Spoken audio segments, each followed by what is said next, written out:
नमस्कार दोस्तों, संजीवनी धातु फॉर हैप्पी लाइफ में आपका स्वागत है। आज के इस वीडियो में हम आपको उन 3 नाड़ियों के बारे में बताएंगे जिनके नाम है इड़ा, पिंगला और सुषुम्ना नाड़ी। ये तीनों नाड़ियाँ हमारे शरीर पर क्या प्रभाव डालती हैं, इनसे कौन कौन से रोग क्यों होते हैं और इन्हें कैसे ठीक किया जाता है। इन्हें संतुलन में लाना बेहद आसान है। इड़ा नाड़ी, आइए जानते हैं। इड़ा नाड़ी हमारे शरीर की लेफ्ट साइड में होती है। ये हमारे भूतकाल से संबंधित होती है। इसे चंद्र नाड़ी भी कहते हैं। हमारी इच्छाएं इसी नाड़ी से उत्पन्न होती है। इड़ा नाड़ी मूलाधार से शुरू होकर माथे पर आज्ञा चक्र से राइट साइड को घूम जाती है। जब इड़ा नाड़ी संतुलित होती है तो हमारे अंदर प्रेम और भक्ति आती है। ये प्रेम और भक्ति ईश्वर के प्रति, परिवार के प्रति, समाज के प्रति या देश के प्रति हो सकती है। संतुलित इड़ा नाड़ी से रोग ठीक होते हैं। ये भावनाओं को नियंत्रित करती है। हमारा अवचेतन मन भी इसी नाड़ी से काम करता है। इससे नींद भी अच्छी आने लगती है। जब इड़ा नाड़ी का संतुलन खराब होता है तो इससे आत्मविश्वास में कमी आती है। प्यार की कमी, मान सम्मान की कमी, अकेलापन, खुद को कोसते रहना, बात बात पर रोना या ज़्यादा भावुक होना, लोग अनदेखा या इग्नोर करने लगते हैं। कोई शारीरिक दोष या कमी भी परेशान करती है। भूतकाल के ही विचार आते रहते हैं। डिप्रेशन आता है। कभी कभी आत्महत्या का भी विचार आता है। किसी पर विश्वास नहीं होता। मन में डर रहता है। खुद को ही दोषी मानते रहते हैं। जिद्दी स्वभाव और धार्मिक कट्टरता होती है। अपनी उपलब्धियों का अहंकार होता है और अंधविश्वास ही होता है। आलस बहुत आता है। इन सभी कारणों से कम शुगर, कम blood pressure, cancer, allergy, psoriasis इत्यादि जैसे रोग होने लगते हैं। चंद्र नाड़ी के ज़्यादा ठंडी होने के मुख्य कारण हैं किसी ने धोखा दिया, विश्वासघात किया, अनादर किया, कोई गहरा सदमा लगा हो, किसी से झगड़ा हो गया हो इत्यादि। आइए अब जानते हैं चंद्र नाड़ी को संतुलित कैसे करना है। चंद्र नाड़ी को बहुत आसानी से प्रकाश डालकर संतुलित किया जाता है। ये ध्यान रखना होगा कि इसके लिए आपको खुश रहना है, सबको माफ़ करना है और जो बीत गया उसको बदला नहीं जा सकता, उसको भूलना होगा। जब आप स्वयं को 10-15 मिनट के लिए पूरी तरह फ्री कर पाएं, केवल तभी ये विधि करनी है। इस विधि को करने की आपकी इच्छा होनी बहुत ज़रूरी है।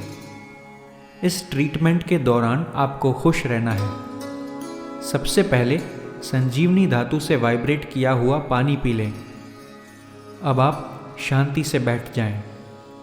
मन और शरीर को रिलैक्स होने दें। आपको 10 मिनट के लिए धूप में इस तरह से खड़े होना या बैठना है कि सूर्य की धूप आपकी पूरी लेफ्ट साइड पर पड़े। वैसे तो धूप पूरे शरीर पर पड़ती है, लेकिन सूर्य की दिशा आपकी लेफ्ट साइड पर होनी चाहिए।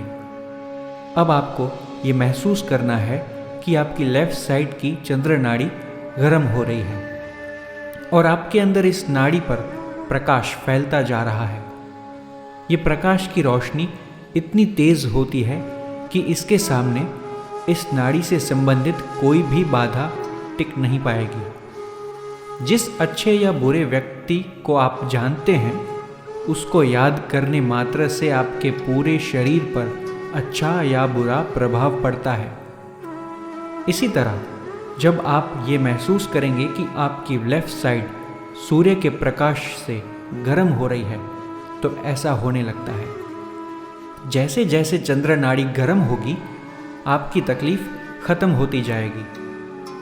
ये ट्रीटमेंट आप घर में लेफ्ट साइड के सामने लैंप का प्रकाश डालकर भी कर सकते हैं। इसमें भी आपको यही महसूस करना है कि आपकी चंद्र नाड़ी लैंप के प्रकाश से गर्म और प्रकाशित हो रही है। पूरी तरह ठीक होने के लिए आपकी इच्छा, आपके विचार और आपकी तकलीफ पर निर्भर करता है। इस क्रिया से कुछ लोग तो एक ही दिन में ठीक हो गए और बहुत से लोग 7 दिनों के अंदर ही पूर्णतः ठीक हो गए। यदि आपकी समस्या गंभीर है तो कुछ दिन तक यह ट्रीटमेंट आप दिन में 2-3 बार भी कर सकते हैं। संजीवनी धातु द्वारा चार्ज किया गया पानी दिन में बार बार पीने से पूरे शरीर में संतुलन आएगा। यदि आपको समस्या ज़्यादा हो तो ये जल क्रिया भी कर सकते हैं। एक बाल्टी में 3-4 लीटर गुनगुना या हल्का गर्म पानी लें। अब इस पानी में संजीवनी धातु का वाइब्रेट किया हुआ पानी डाल दें। एक कुर्सी के सामने बाल्टी रखकर उसमें पांव डुबोकर 10-15 मिनट के लिए बैठ जाएं। आपको ये महसूस करना है कि शरीर की जितनी भी नेगेटिविटी है वो सब बाल्टी के पानी में जा रही है। आपका पूरा शरीर रिलैक्स और संतुलित होता जाएगा। आपकी सारी थकावट दूर हो जाएगी। इस विधि से भी अन्य बहुत सारे रोग भी ठीक हो जाते हैं।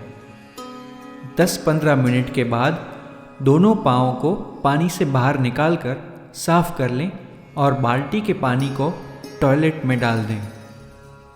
अगर आपको सूर्य नाड़ी को संतुलित करना है तो बाल्टी में पानी गर्म के बजाय नॉर्मल या ठंडा लेना है।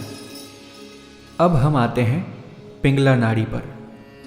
पिंगला नाड़ी हमारे शरीर की राइट साइड में होती है। इसे सूर्य नाड़ी भी कहते हैं।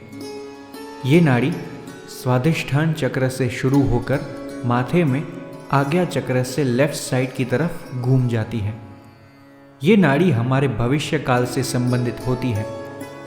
हमारे द्वारा दिन भर में किए गए सभी काम इसी नाड़ी से होते हैं। प्लानिंग करना, दूसरों को शिक्षा देना, लोगों पर अपना प्रभाव डालना, दूसरों से काम करवाना, दूसरों का नेतृत्व करना, वह सब कार्य पिंगला नाड़ी से होते हैं। इस नाड़ी का संतुलन क्यों खराब होता है, आइए जानते हैं। अपने काम में ज़्यादा गतिशील होना, ज़्यादा शीघ्रता करना, तनाव में रहना, क्रोध करना, विवेक या सब्र की कमी, अहंकार, ईर्ष्या, नफरत, कंपटीशन, आमदनी कम, खर्चे ज़्यादा, भविष्य की चिंताएं इत्यादि। पिंगला नाड़ी के संतुलित नहीं होने पर ये रोग हो सकते हैं। बवासीर, शुगर, कब्ज, एसिडिटी, अस्थमा, थायराइड, तनाव, माइग्रेन, हार्ट अटैक, लिवर की प्रॉब्लम इत्यादि। पिंगला नाड़ी को ठीक कैसे करें? चंद्र नाड़ी की तरह जल क्रिया में ठंडे पानी में पांव डालकर 10-15 मिनट बैठना है। सूर्य नाड़ी की अधिक गर्मी ठंडे पानी से ठीक होने लगेगी। अगर आप यह ट्रीटमेंट नहीं कर पाएँ तो आप रिलैक्स होकर बैठ जाएं और अपनी सूर्य नाड़ी पर हिमालय की शीतलता का विचार लाएं और महसूस करें कि उस शीतलता से आपकी सूर्य नाड़ी की गर्मी कम हो रही है। इस उपचार में भी पूरी तरह ठीक होने के लिए आपकी इच्छा, आपके विचार और आपकी तकलीफ पर निर्भर करता है। इस क्रिया से भी कुछ लोग तो एक ही दिन में ठीक हो गए और बहुत से लोग 7 दिनों के अंदर ही पूर्णतः ठीक हो गए। दोस्तों, अब आते हैं सुषुम्न नाड़ी। दोस्तों, सुषुम्ना नाड़ी को ब्रह्म नाड़ी भी कहते हैं। सुषुम्ना नाड़ी मूलाधार से शुरू होकर माथे पर आज्ञा चक्र में ईड़ा और पिंगला नाड़ियों के क्रॉस के बीच में से निकलती हुई सहस्त्रार में जाती है। हमारे 7 चक्र इसी नाड़ी पर होते हैं। हमारी कुंडलिनी शक्ति भी इसी मार्ग से जागृत होकर हमारे सहस्त्रार का भेदन करती है।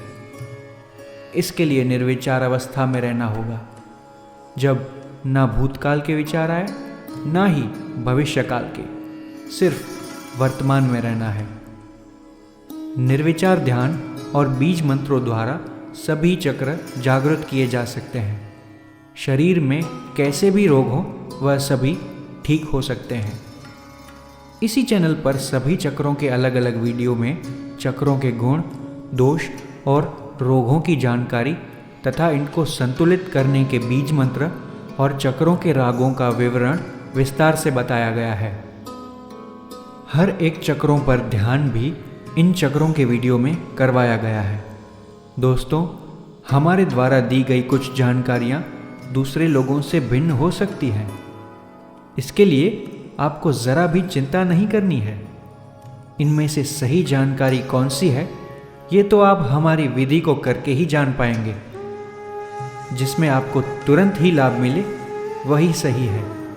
सही या गलत की पहचान का इससे ज़्यादा सही तरीका और हो ही नहीं सकता। आपको जिसकी भी जानकारी अच्छी लगे, अपना मन वहीं स्थिर करें। दोस्तों, निर्विचार ध्यान का एहसास कैसे हो, इसके लिए आप हमारा निर्विचार ध्यान नाम का वीडियो ज़रूर देखें। इतना आसान तरीका और जो तुरंत लाभ भी दे, आपने शायद पहले नहीं जाना होगा। ज़्यादा जानकारी के लिए आप हमारी वेबसाइट भी देख सकते हैं www.sanjeevnidhatu.com। धन्यवाद। आप हमेशा खुश रहें और स्वस्थ रहें।